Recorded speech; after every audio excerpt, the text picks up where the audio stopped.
Markets में there are so many stocks जो every day trade होते हैं। इनमें से कुछ स्टॉक्स बढ़ते हैं और कुछ गिरते भी हैं, बट कुछ स्टॉक्स तो इतने बढ़ते हैं कि उनमें शायद अपर सर्किट्स भी लग सकते हैं या फिर वो इस साल के हाईएस्ट लेवल पर ट्रेड कर रहे होते हैं। साइमल्टेनियसली कुछ स्टॉक्स काफी गिर जाते हैं और शायद कई स्टॉक्स में तो लोअर सर्किट्स भी लग सकते हैं या वो इस साल के लोएस्ट लेवल पर ट्रेड कर रहे होते हैं। अब आप सोच रहे होंगे कि मुझे क्या फर्क पड़ता है जब तक कि मेरे स्टॉक्स उस लिस्ट में ना हो। वेल, फर्क तो शायद डायरेक्टली नहीं पड़ता है, बट टॉप गेनर्स और लूजर्स की लिस्ट को देखकर आपको आइडिया जरूर लगता है कि मार्केट में कौन से स्टॉक्स में बाइंग और सेलिंग एक्टिविटीज तेज हो रही हैं और कौन से पर्टिकुलर सेक्टर्स में बुल्स और बेयर्स का जोर है। Data is everything in stock markets and so is demand and supply. Since markets में there are more than 5000 stocks listed on the stock exchanges, तो हर रोज इतने स्टॉक्स को ट्रेड करना ऑलमोस्ट इम्पॉसिबल है। किस स्टॉक की डिमांड ज्यादा है या फिर किन स्टॉक्स में सप्लाई ज्यादा हो रहा है, ये फिल्टर करना इज नेक्स्ट लेवल मेहनत का काम। वेल, ऐसा समझो कि टॉप गेनर्स, टॉप लूजर्स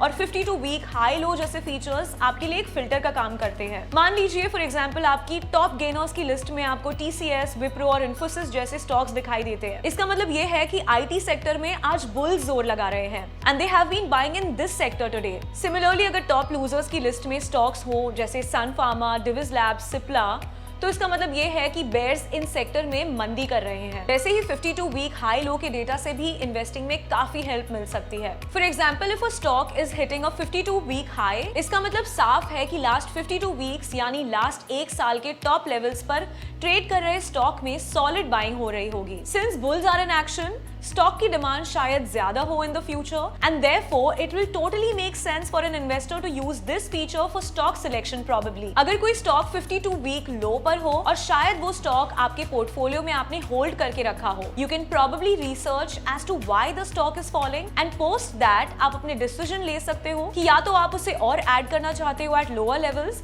या फिर कंप्लीटली एग्जिट लेना चाहते हो assuming that the stock might go down further. Well, ऐसे केसेस और बहुत मिल सकते हैं। These were just some examples, but the point here is this feature of showcasing or highlighting these data points is to help traders and investors take informed decisions और अपनी trading या investing को एक solid edge दे सकें। And as always, धन आपकी इस journey को और better और बहुत ही आसान बनाते रहेगा।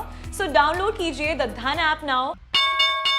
Investments in the securities market are subject to market risk. Read all the related documents carefully before investing.